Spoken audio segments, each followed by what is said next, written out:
Hey guys, so here we go. All things relocation.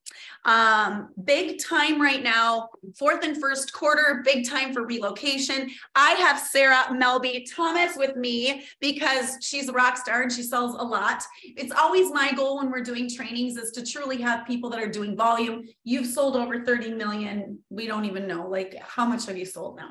Almost 34. So almost 34, I lose track. So 34 million this year, had a great year. So I want her to be on with me and talking about best practices for relocation, and mastering that specifically with buyers. Okay. So like I said, first and fourth quarter typically is the busiest.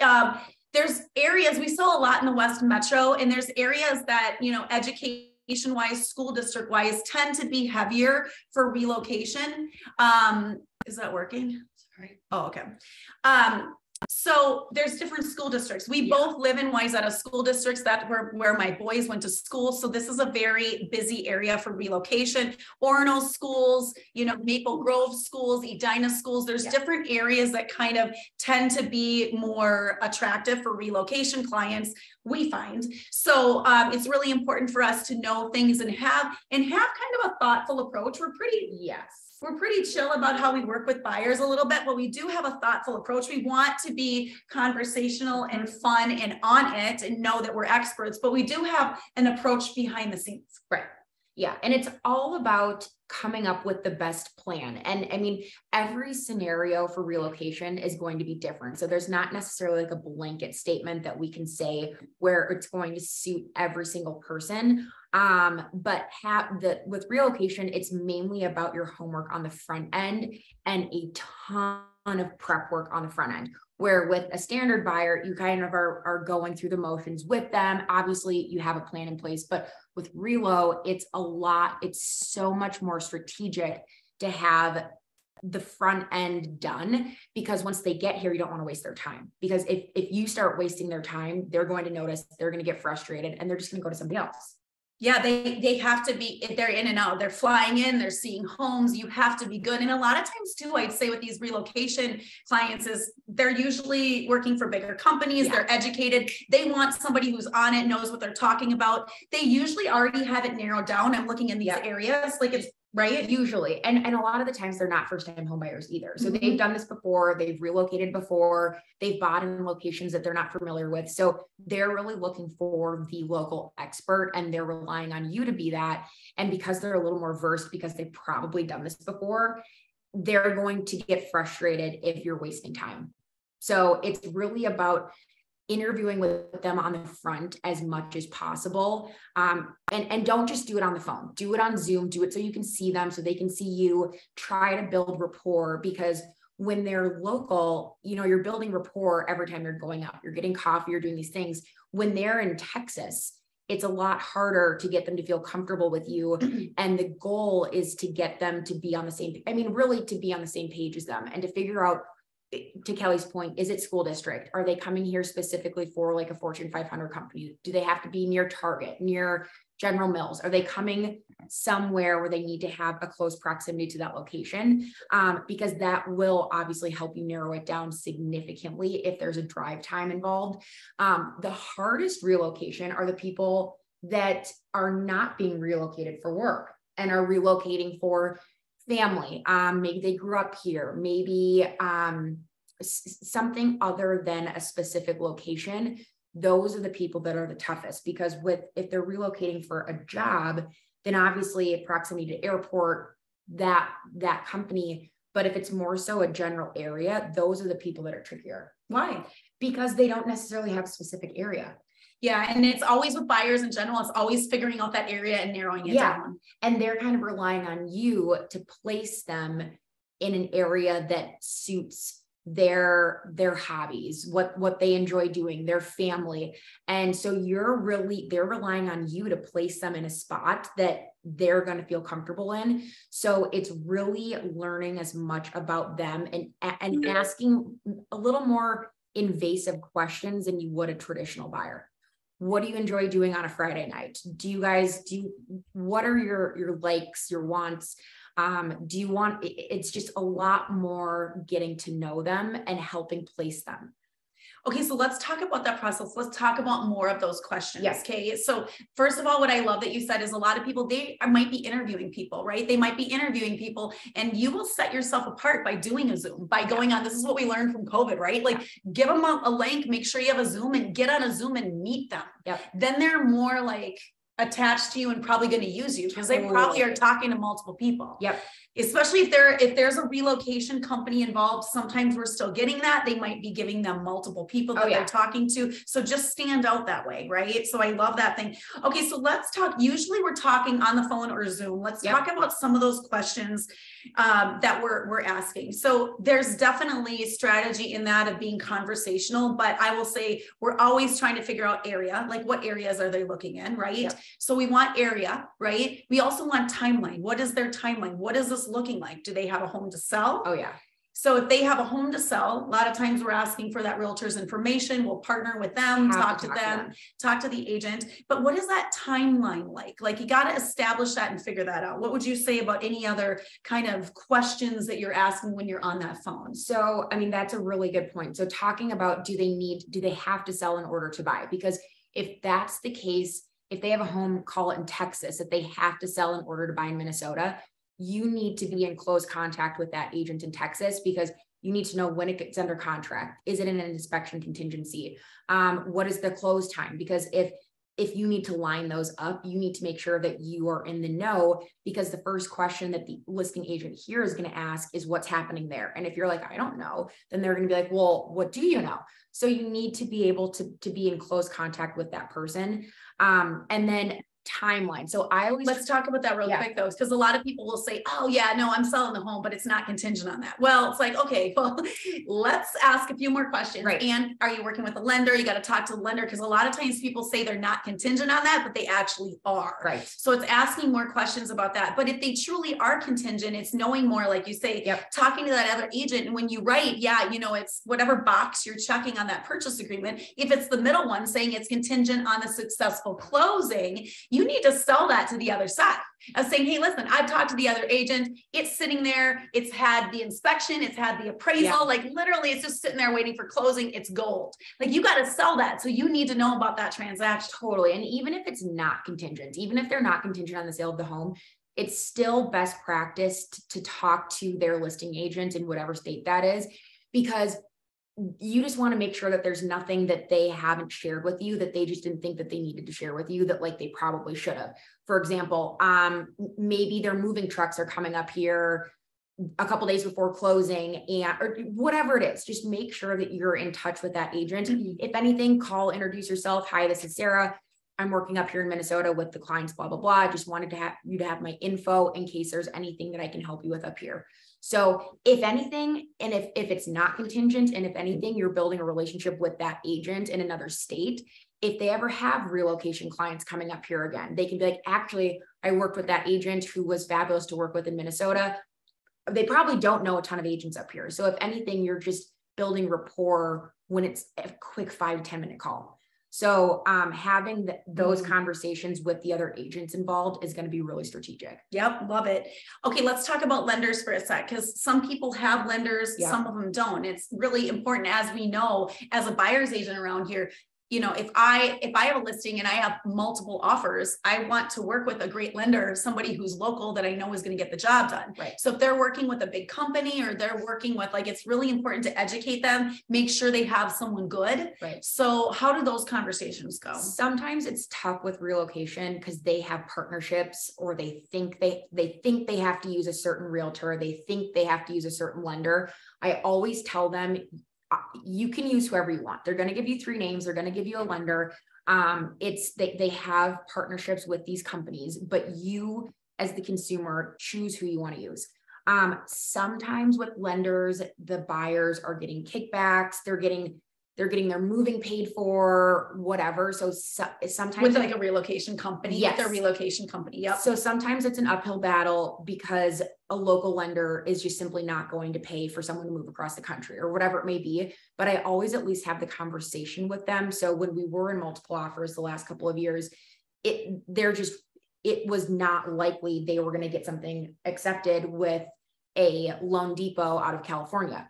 So always have the conversation. And I mean, the biggest thing is making sure they're comfortable with whoever they're using. And at least they know that they have other options. If they choose to go with the company that is in their state, then at least they know that it's going to be a little bit tougher here. But sometimes the incentives that they're given from these relocation companies are tough for local people to beat. But then it's up to us to talk to Loan Depot and be like, and be like, oh, okay, this isn't so bad. We have a local person. Actually, they're good. And then you're selling it on the other side. Okay. They're using Loan Depot. I know you might not see Loan Depot a lot, but just so you know, Martha's on it. Talk to her a million times. She's super on it. They're actually through like whatever it is, you know what I mean? Like assets, income, and employment have been verified or whatever that is, like to make that other side feel more comfortable is really important. Right. Okay. So that's lenders. So location and like criteria obviously are really important. So you're talking to them on the phone. You're like, okay, they have kids. They want 4 beds up. Like, where do you live now? What do you like not? So you're trying to figure out this criteria to get them set up on a search. So the goal is to get them set up on a search because you want them seeing too your name going to their inbox all the time, right? So talk to us a little bit about that. So one thing, kind of going back to the agent that they're working with in their home state or the agent that referred them to you, talk to that agent about the city that they currently live in. Okay, so the buyers live in, I have no idea, Denver, Colorado. Tell me about what is that neighborhood like?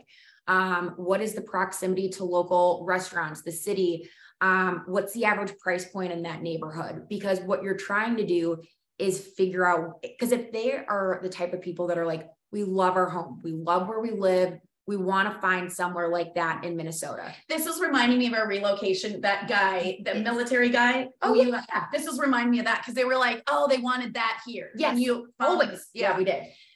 People always want, when they're relocating, typically they want what they're currently living in the state that you're in. So, and if you talk to the buyers, yes, you can get an idea from them on like what it is from their perspective that they like about it, because obviously that's very important.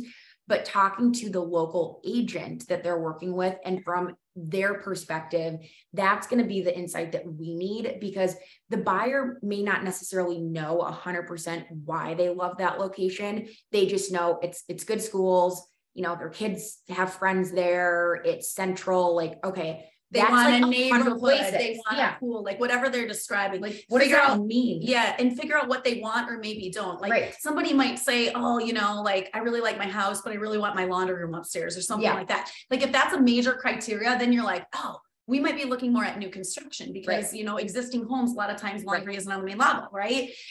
So that helps steer them, because if they're here and they're coming into town or you're showing them, you want to be the person that introduces them to different builders or whatever that is. Like, okay, your budget allows for new construction. You're asking for some of these things. You're asking for 3 bathrooms up, laundry up, or whatever they're asking for. You just kind of got to know where to direct them so you're not wasting their time. You only have so much time with these people because they're not in town. Right.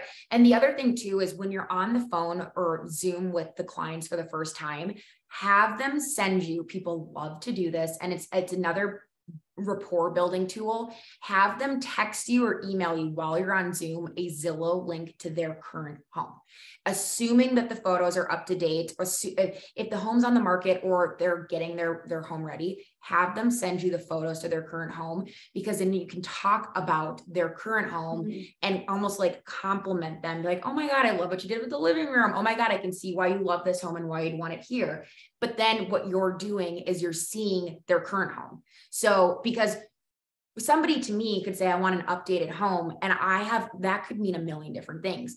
But if they're saying, I want updated, I want X, Y, and Z, and then you're looking at their actual home, you're going to know exactly what they're looking for. It's going to narrow down the area. It's going to narrow down the city, and it's going to be a lot more successful, because you can see it, because maybe they're saying their home is updated and you're looking at it and you're like, oh my God, this is not updated, but I see what you mean. And I see what you're looking at.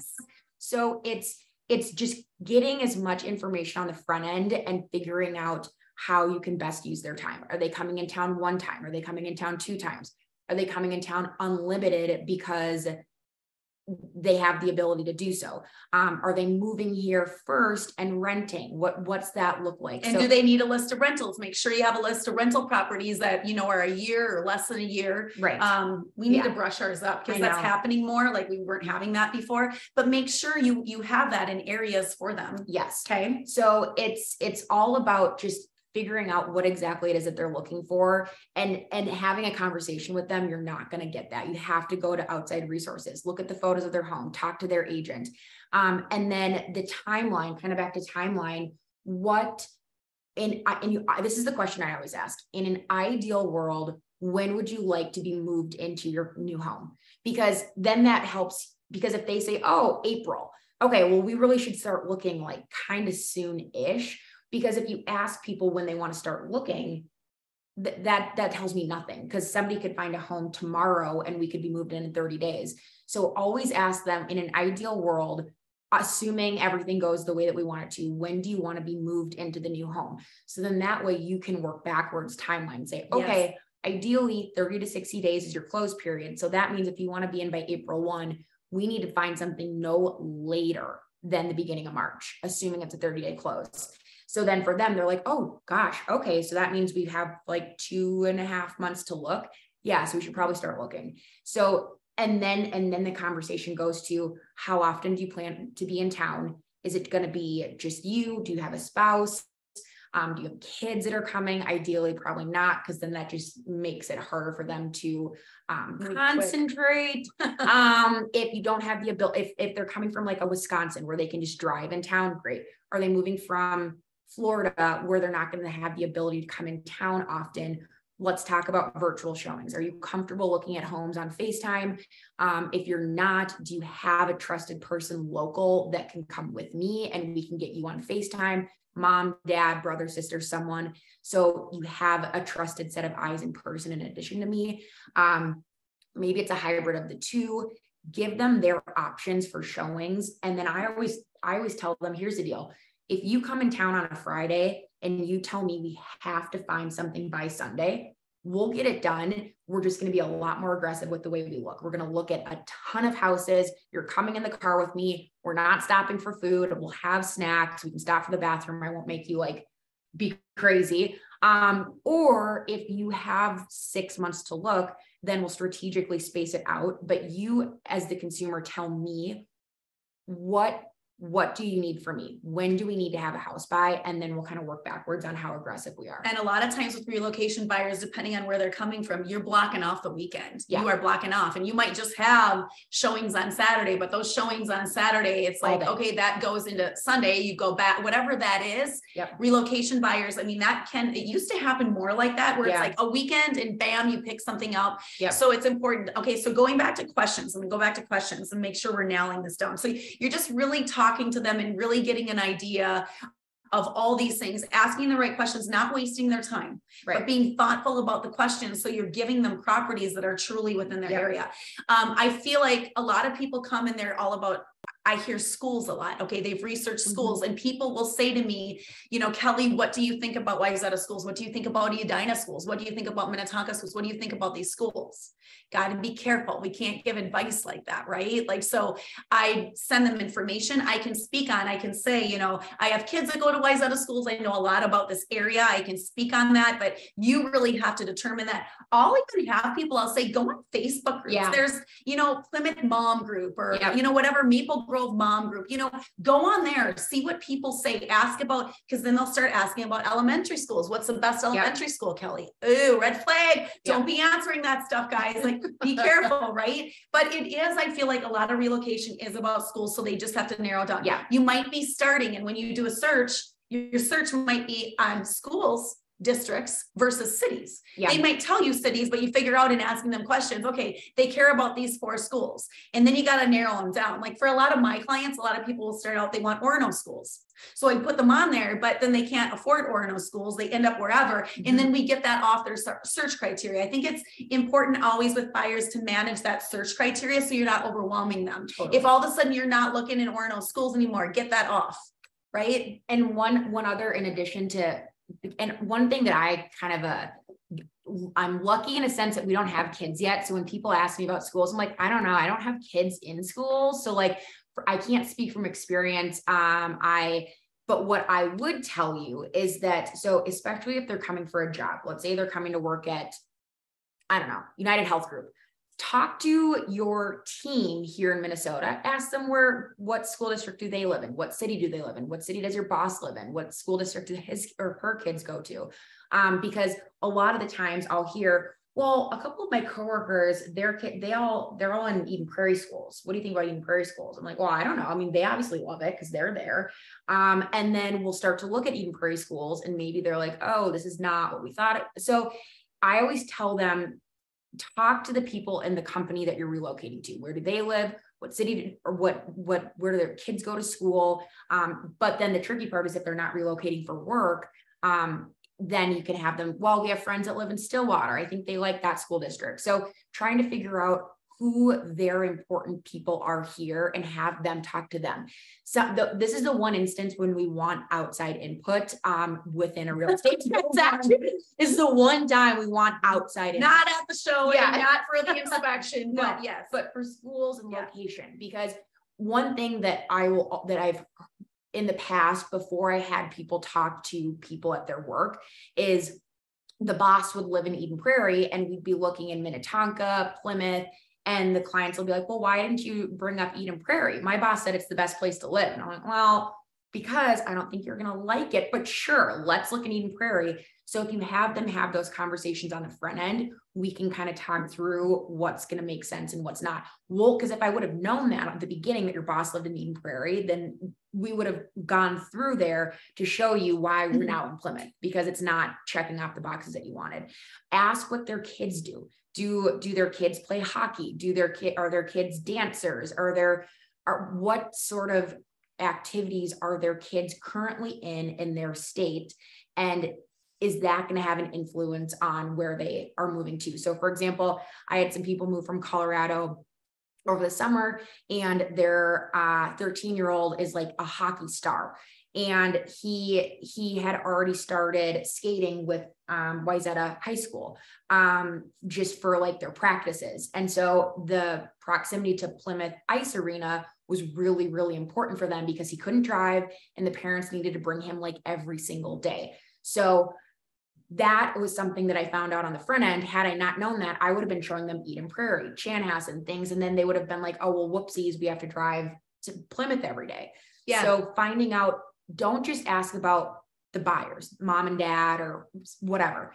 Talk about the people within the family and what those activities look like, because those are going to have a big driving factor within location too. Yeah.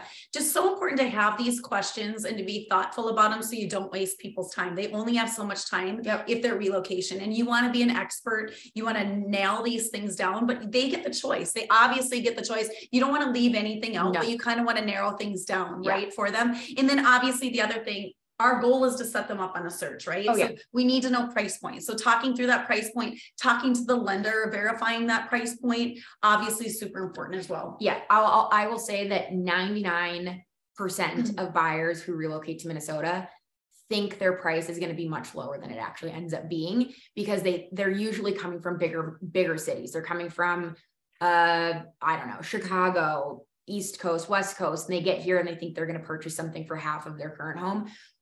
So whenever people on your initial call tell you price point, just take that with a grain of salt. If you talk to the lender and that truly is their price, then obviously it is what it is. But if somebody says to me, I want something for 500, I'll say, okay, that sounds great. I'm going to put 550 only because if there's homes on there that are sitting for a little bit, I just want you to see what else is in there, because the price ends up typically. And how quick things are moving. Yeah. Like you want to educate them, even if they have a month or so, at least they're seeing stuff, they're seeing how quick it moves. And that's also why pulling up their current home is so important, because if they're telling me I want this, and this for 500,000, and I pull up their home in Colorado and it's on the market for 950, I know we're not going to find anything for 500 that they like because they're coming from something that's double the price point. Yeah, but just educating them because it's I'm always looking at dollars per finished square footage. I know that Orono is higher dollars per finished square footage than Wayzata. Yep. And Wayzata is higher than Maple Grove or, you know, in Minnetonka, but there's different dollars per finished square footage. So it just depends on that budget.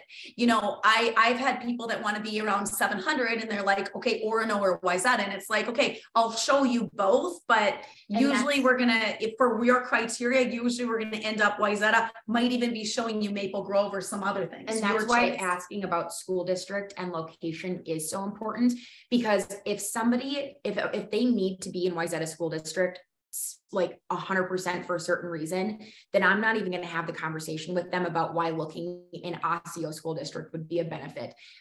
For example, those Colorado people, they, on the initial call, I learned that they homeschool their kids. School district didn't matter. Where did they end up? I'm trying to remember. In Taylor Creek. Okay, got it. So they did end up in Plymouth. Yep. But so for them, school district was not a conversation because they were going to be homeschooled. But because they needed to be in Plymouth, obviously that narrowed in where we had to look. But if I have someone coming in from out of town, especially from like a California where our public school system I mean, you drop them in any public school here and you're better than California for the most part. So if someone's coming in here and they don't need to be in Wayzata school district and they want to be in Plymouth, Osseo, Maple Grove, somewhere, then I'll always have the conversation say, that's awesome that you're not restricted to a certain district, because your dollars per foot is going to go way, way further in a Maple Grove schools than it will in a Wayzata schools. We'll look at both, but just so you know, and if you're wondering why the difference is there, that's probably why. So at least educating them on the difference in price per foot in school districts. Yeah. Yeah. And then letting them choose, right? Yeah. Okay. So those are questions that we're asking to make sure that we understand, we get them set up on a search. Let's talk about the process when they're in town, or like, say you have this Zoom with them and you know that you set them up on a search, then what next? What's next? Let's talk about the process on that. So next is planning on when they're going to be here, because if they're not going to be here for 2 months, then obviously you're not going to book any showings, because hopefully those homes are still not on the market. And just staying in touch with them. So let's say that they're coming in 2 weeks. Okay. 2 weeks is like a weird time where like, I can't book the showings yet, but like I can start planning. So you need to know when they're land. So it depends on the buyer. So if they're a very seasoned relocation person, they're going to want you to probably pick them up at the airport, or they're going to expect like boom, boom, boom, boom, boom. So kind of read your audience with who the buyer is. Typically what I do is, okay, you're going to be here in two Fridays. So where are you staying? What city are you staying in? What time are you getting in? Do you want to look at homes the day you get in, or do you want to wait until the following day? Let's say that it's that day, because a lot of people have things that they're doing while they're here. So I'll usually offer, do you want me to pick you up at the airport? Do you have a ride? It's always 50-50. Sometimes people don't want to ride in the car with you. Frankly, I don't love riding in the car with buyers, but I offer it just because I know that if I was relocating to a state that I didn't know anyone, I would appreciate the offer. Yeah. And most people don't do it. People don't do it, but just offering it so they at least know that like they have someone in town who's kind of like there for them. So I'll always offer, do you want me to pick you up at the airport? Do you want me to pick you up at your hotel? Or are you renting a car and do you want to meet at the homes and follow me? Just depends on the person. This last group I had in, they did want to ride with me, which is fine. And I always kind of make a joke, like, I'm not the greatest driver, but I won't get in an accident. So like, don't get weirded out when we're in the car. And then I have to like find a station that's not going to be like weird. So, then my normal stuff. So I will ask them how, kind of going backwards, timeline. If this is a buyer that we have a month to find something, we're going to be somewhat aggressive on this first roundabout, just because I want them to know that I'm not wasting their time. So, and if it's a person where they're coming in town and they just kind of want to get the lay of the land, then it's going to be a little bit more like like less aggressive. They get into town. Let's say that they want me to pick them up at the airport. Okay. Pick them up at the airport. I'll usually have their coffee order. I know this all sounds kind of like a lot, but it really does make a big difference And it does depend on price point. Like if you're searching for, if it's a relocation client and they're over $1 million, like maybe you're doing some additional things, right? And their expectations, because they've done this before, are a little bit more. Yes. So maybe you're doing, but a lot of those we're not doing, but sometimes those above and beyond little touches matter. Just making them feel comfortable. If they have kids, pack a little, doesn't have to be fancy, pack a little Ziploc bag with some goldfish and a fruit snacks and something. Just make them feel like, as soon as you meet them in person, that they have like a friend, they have a person, like you're there.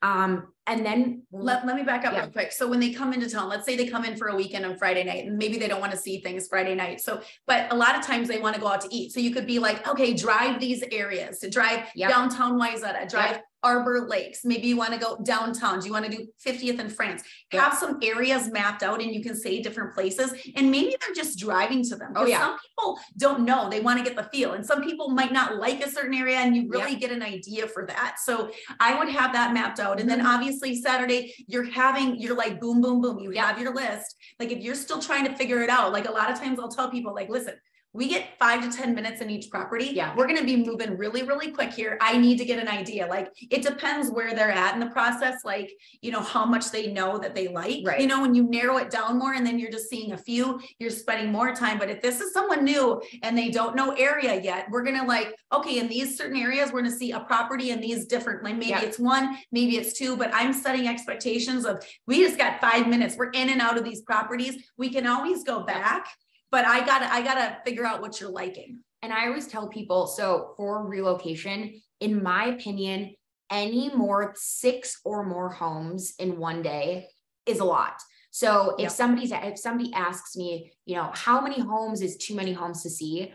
I will say, well, it depends on the person, but any 5 or under, we're, you know, it's a lot of homes to look at in one day, and you're, you know, trying to keep track of them. The saying that I always say is 6 or more, people start to get crabby.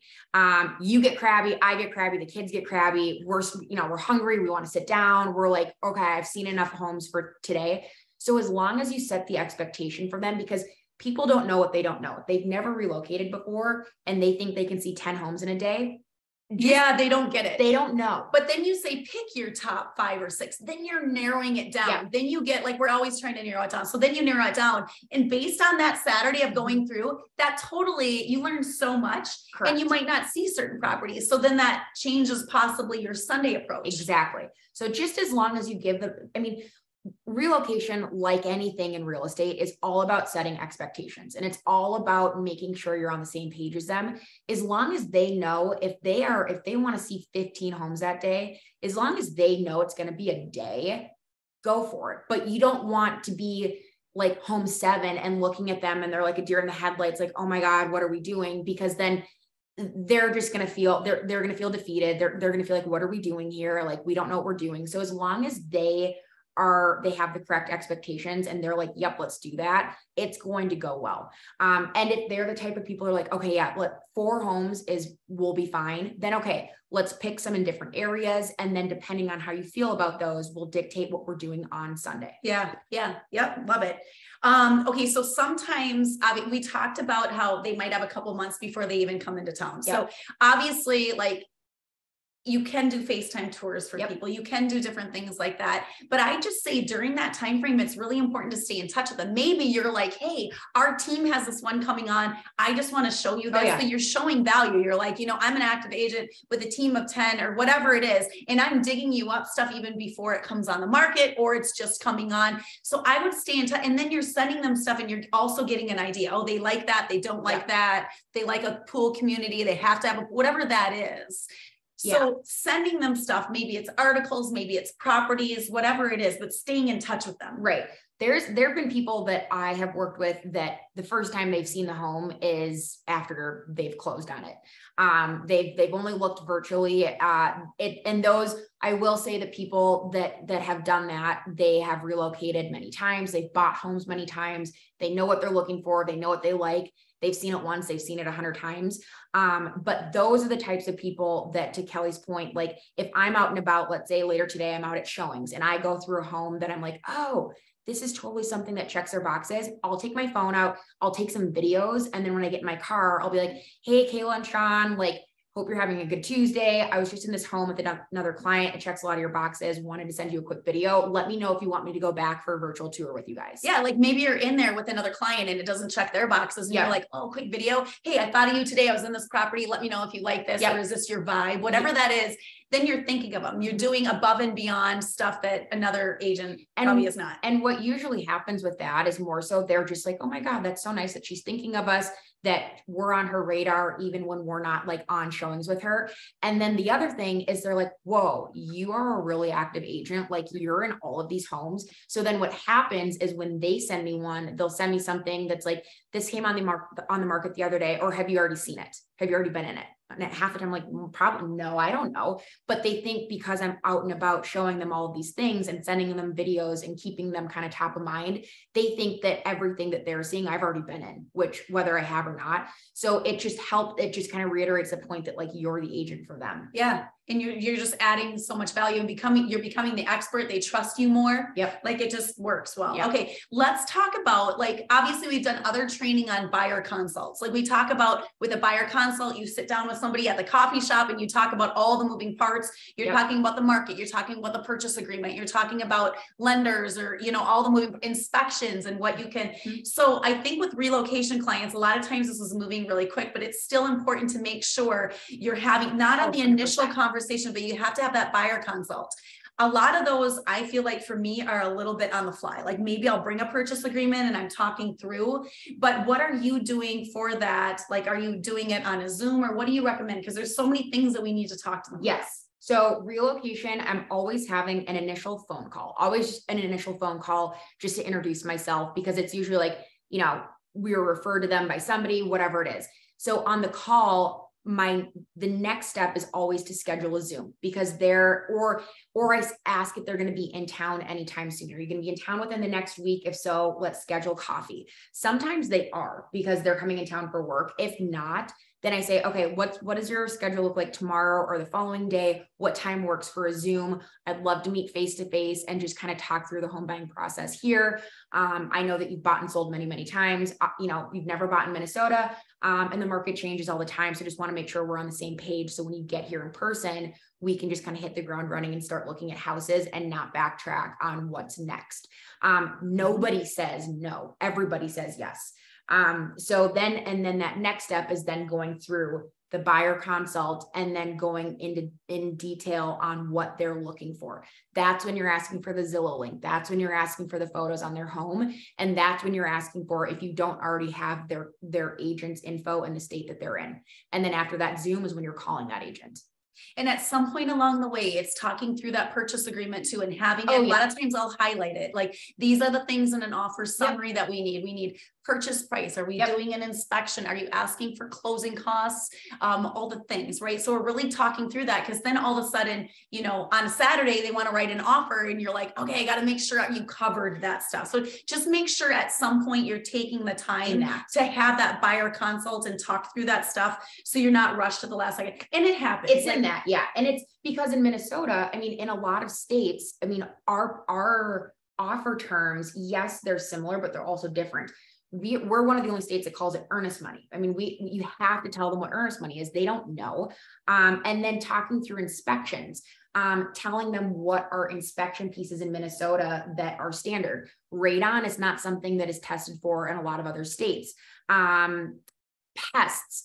I have so many clients that come from the like southern states and want to test for termites up here. And I have to, so I always make jokes like, where you're coming from here, we don't test for termites and all of these sorts of things. So you have to tell them what the norm is. Yeah. And that's back to like sewer scopes and things like that, and telling them what we do here, because depending on where they're coming from, it's going to be all foreign. So then at least when we get to the purchase agreement, they're not like, I want to do a termite inspection. I want to do a whatever. And we're like, that's not a thing here. And then they're like, what do you mean it's not a thing? So informing them what are our normal pieces here. So then when we get to the purchase agreement, they already know. Yeah. And then they decide, are they doing radon? Are they doing sewer? What are Whatever they doing? Are they even doing an inspection at all? Okay. So that's awesome.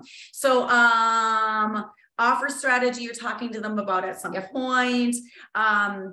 I want to say too, like, it's important that we're talking about like our value proposition too, and finding off markets. Like, I would make sure with a relocation client who typically is more educated, who's done this a few times, that you are showing them that you're an expert. You are showing them, hey, here's one that we're working on for the team. Actually, here doing photos today, whatever that is, of staying in front of that client, letting them know that you're the expert. We talked about lenders too. So I think we hit on a lot of that. Yeah. Anything, okay, I'm going to bring up anything on that you want to bring up. I have some random stuff. Yeah. I mean, it's all really, like I said, the blanket kind of thing with relocation is it's all the same premise of building rapport and just setting the right expectations, but it really is a pretty circumstantial one. Like, not every relocation buyer is going to go the same, but as long as you have like you follow a similar process, it's usually successful. And let's talk about this. Maybe some of you on here might be like, I don't do a lot of relocation. So how can you do more relocation? So how do we find relocation clients? I just want to go over for a sec. So social media. Like social media, if you're not owning it or you're trying to own it, this is a whole nother reason to up your game on social media. So not only is it buyers that find you, they're like, oh, whatever, they're searching Minnesota, real estate, whatever, and they find you, but it's also agents. Oh yeah. It's agents, guys, that are following you from other markets. And now they're working with somebody who wants to come to Minnesota, and they've watched Sarah. Oh, they're like, Sarah's in Minnesota. I'm going to reach out to her. Fine, super happy to give them a referral fee. Typical referral fees are 20 to 25%. I make sure I do 25% every time. So they want to refer. I also like to send a little Minnesota gift too, and I send that to them. Yep, I love doing that, right? Because we want more of those referrals. A lot of times, certain areas have similar client, whether it's, like a lot of people we have a lot of Colorado or California, Arizona, whatever that is. I don't know. And I think it was David Calhoun that was saying on his Zoom last week or whenever that was, that when he grew his Instagram, or is growing his Instagram following, that he hears a lot of agents say, well, I just have a lot of agents following me. And he was like, great. This year, being that I just got on social media about a year ago, I had a listing, I don't know, 3 months ago, where an agent from Indiana messaged me on Instagram and was like, hey, I have some clients that are relocating from Minnesota to Indiana. It's my brother and my sister-in-law. They have a home to sell, looks like you sell a lot in the market. Do you know where Shakopee, Minnesota is? And I was like, sure do. So got a listing solely because this guy in Indiana was looking up agents in Minnesota and found my profile. Yeah. So, and I know that Kelly's gotten quite a bit from. We just got one the other day. So obviously we're all EXP agents here, right? So like networking, when we go to different, trainings all over, like I'm networking. Michelle is somebody that I've seen many, many times. She just asked me the other day, she's like, do you know where Lakeville is? Like, do you have, and then right there, then and there, we're like, okay, now we're working with somebody who wants to relocate to Lakeville. Yep. So just being on it really quick. I see the other thing is make sure you're making it easy for that other agent too. Like my goal, I didn't do this for that one, but my goal a lot of times is to send out that referral, like that 25%. We'll send it out. I'll have my TC send it to them so they don't have to do the work and do it. So being in front of that, making it really easy for that person to refer you again. Yeah. They're going to do the paperwork. They're going to make sure I get paid. Like it's not going to be a problem. Filling them in just a little bit. Like I said that with you, like, let me know a little bit so I can be like, hey, Michelle, they're waiting right now. This is their time frame, but we'll be following up with them. Yep. They know. So, but then when you go to show them, like, I want to know, and I'll be like, hey, Michelle, just so you know, we're out with them, just so she knows we're on it. And she'll think of us in the future, hopefully for more referrals. And another thing that's super strategic that I started to do earlier this year that I kind of, we get busy and these are things that we want to do. And I actually am going to do it, is follow agents in other states on Instagram that have a heavy population of, kind of like Kelly saying, going back and forth. We're in Minnesota. Where does everybody go in the winter? Arizona and Florida. Yeah. Why are we not networking with agents in Florida and Arizona? Because we know that they are snowbirds. They're buying there. Maybe they're going to sell here or vice versa. So I've actually started chatting with a few agents in Florida and Arizona in heavy areas of snowbirds locations, saying, let's partner up. You have a lot of Minnesota people. We get a lot of Florida people. Let's go back and forth. So, and you don't have to do anything crazy. You just have to like comment on their posts and make sure that they're like, oh yeah, Sarah's there. So connecting with people in other states that you know have a heavy relocation population to Minnesota is really important, because some of the most successful agents on our team and in the area, their business is really heavy on relocation, and it's not from the buyers, it's from the agents. That is so interesting. And that's a whole nother thing. Like, we're talking about helping buyers here in Minnesota. There's a whole nother, I love that, of following people who are good and then inserting yourself in the equation here. Yep. You're like, oh, you're looking for Minnesota. Let me give you an awesome agent. And then all of a sudden you connect them with somebody that you've vetted and think is good. And then you get a 25% referral fee. It's so easy because that agent doesn't have to do anything. All they know is that they're going to send it up to Sarah and Kelly here in Minnesota, and they know we're going to take care of it, and vice versa. And it's really strict. Or if there's like if there's a company here that, I don't know. There's so many different avenues that you can go down and to get me more relocation. Yeah, I was thinking about that too. So for us, it's social media and owning it and connecting with other realtors, right? You could be there's relocation companies that people are really vetted in. We're not so much, but that's an angle, right? Or companies. Boston Scientific, 3M, Target, Cargill, whatever that is. I mean, they do have a lot of people, and they probably have their people, but things changed, right? So there's different ways, that are, universities, things that are by you, that you can start getting more involved in relocation, showing that you're a better agent, whatever that is, but getting more involved. You can sell more relocation. Again, I would say we do a lot of social media, and there's many reasons for that. Erica just got an $800,000 buyer from an agent in, I can't remember, Florida, maybe? Yeah. From an agent who's followed her and gave her a referral. And now she's found her on Instagram. So you just never know. And that's why when you have other realtors following you on Instagram, it's a good thing. I mean, because it's those are the people that, assuming that they're following you and following your business and your practice, they're the ones that are going to send you business in addition to, your other partners. Yep. Love it. Thank you. Yay, tag team. So all things relocation, thanks for being on here. We'll see you guys next week. If there's any questions, we'll hang on for a sec, guys.